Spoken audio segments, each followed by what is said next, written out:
نبينا محمد وآله وصحبه وسلم. أما بعد ما أنت قلت هاي تاريخ لاتين كبش أغسطس وحن دافرنا قرش إلا يمد أن سودني وأي شيء قرشها سهمين تسوق هذا الشخص دولة جولات ككوفر قلبي قرشها وحافرنا دولة جولات ككوفر قلبي قالها وزارة الشقة شغالة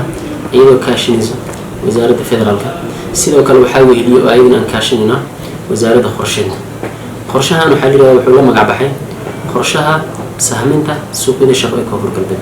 waxaan soo wadnay aan raadinayay ilaa muddo xog oo dhameystiran oo ku saleysan oo xogaha suuqyada iyo xogaha koonfur galbeed ku saleysan sidii shaqo loo abuuri karo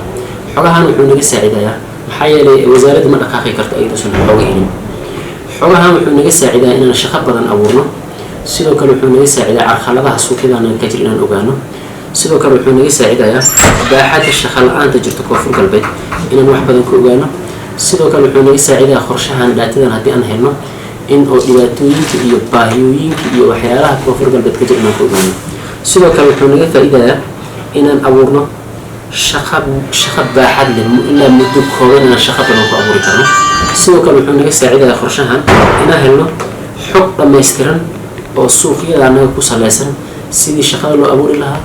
sidii oo suuqyada loo kobcin lahaa sidii ii sheeg kaabayaashana dhaqaale loo horumarin lahaa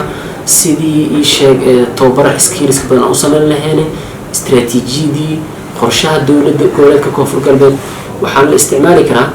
qorshahan wuxuu saacidayaa in la isticmaalo muddo ilaa 20 sano sababtoo ah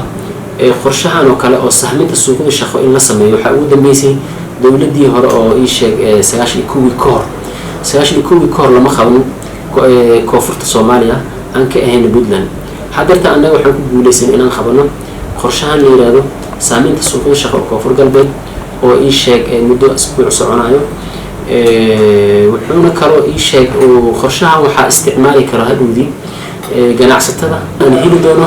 xogtan kumbuyuutarka anaga oo noqon doonto hanti ay leedahay xogtan dowlad goboleedka koonfur galbeed ee la isticmaali doono muddo 20 sano soo socota oo ku saleysan habka siyaasadaha iyo sharciyada iyo dhibaatooyinka iyo sidii wax la yeeli lahaa koonfur galbeed dhan meesha laga helayaa hadhowii qof walba rabo oo ama internetka ama system meel walba gala wuxuu ka dhex heli doonaa xogtan dowlad goboleedka koonfur galbeed baahiyooyinkii systemada ka jira meesha uu ka dhex heli doonaa xog ururintan waxaa loo isticmaali doonaa hadduu ilaahay idmo habka ugu casrisan ee teknolojiyada xogaha lagu abuuriyo adduunka oo ay sheeg iPad ay isticmaali doonaan oo GPI ku xiran xogaha maxaaladda wuxuu ka dhacayaa 3 gobol Pai, Bokol, Shabeellaha Hoose inta uu ka dhacayaa waxaan la isticmaalayaa hab ugu casrisan si loo helo xog oo dhameystiran oo suuqyada dhameystiran oo saxda ah ee lagu tiirsanaan karo dowlad goboleedka ilaa qof walba uu ku tiirsanaa horumarka anaga iyo meel walba taabanaysa billahi tawfiiq.